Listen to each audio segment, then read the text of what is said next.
Hey, how's it going? Today we're going to read some more Frederich Engels.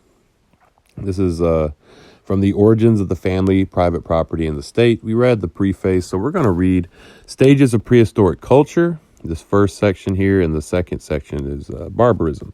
This first section is called Savagery. So it's the very prehistoric culture. Let's go ahead and get into it. Morgan is the first man who, with expert knowledge, has attempted to introduce a definite order into the history of primitive man. So long as no important additional material makes changes necessary, his classification will undoubtedly remain in force. Of the three main epochs, savagery, barbarism, and civilization, he is concerned, of course, with the first two and the transition to the third. He divides both savagery and barbarism into lower, middle, and upper stages, according to the progress made in the introduction of food. He says, let's see, this is Morgan. Upon their skill in this direction, the whole question of human supremacy on the earth depended. Mankind are the only beings who may be said to have been gained in absolute control over the production of food. It is accordingly probable that the great epochs of human progress have been identified more or less directly with the enlargement of the sources of subsistence. The development of the family takes a parallel. Okay, so this is back to Engels.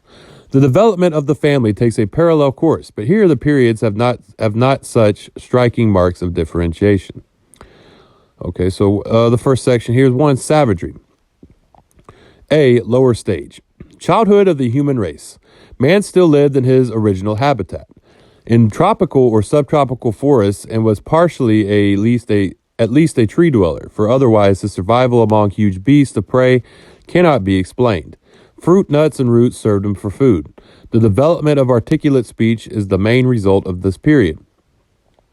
Of all the peoples known to history, none was still at this primitive level, though this period may have lasted thousands of years. We have no direct evidence to prove its existence, but once the evolution of man from the animal kingdom is admitted, such a transitional stage must necessarily be assumed. B, middle stage. Begins with utilization of fish for food, including crabs, mussels, and other aquatic animals, and with the use of fire. The two are complementary, since fish becomes edible only by the use of fire. With this new source of nourishment, men now became independent of climate and locality.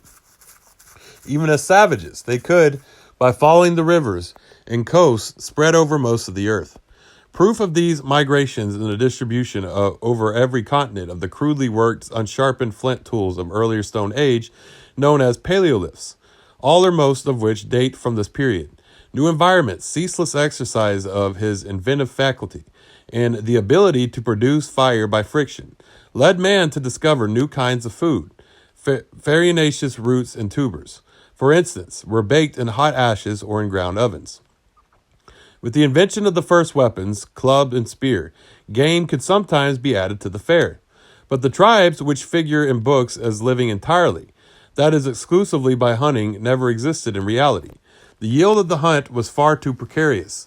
At this stage, owing to the continual uncertainty of food supplies, cannibalism seems to have arisen and was practiced from now onwards for a long time.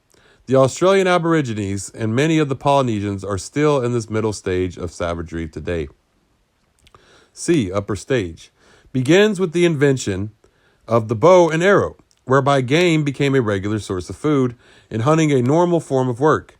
Bow, string, and arrow already constitute a very complex instrument, whose invention implies long accumulated experience and sharpened intelligence, and therefore knowledge of many other inventions as well. We find, in fact, that the peoples acquainted with the bow and arrow, but not yet with pottery, from which Morgan dates the transition to barbarism, are already making some beginnings towards settlement in villages, and have gained some control over the production of means of subsistence. We find wooden vessels and utensils, finger weaving without looms, with filaments of bark, plated baskets, or of bast or osier, sharpened Neolithic stone tools. With the discovery of fire and the stone axe, dugout canoes now become common. Beams and planks, also sometimes used for building houses. We find all these advances, for instance, among the Indians of Northwest America. who are acquainted with the bow and arrow, but not with pottery. The bow and arrow was for savagery, what the iron sword was for barbarism, and firearms for civilization, the decisive weapon.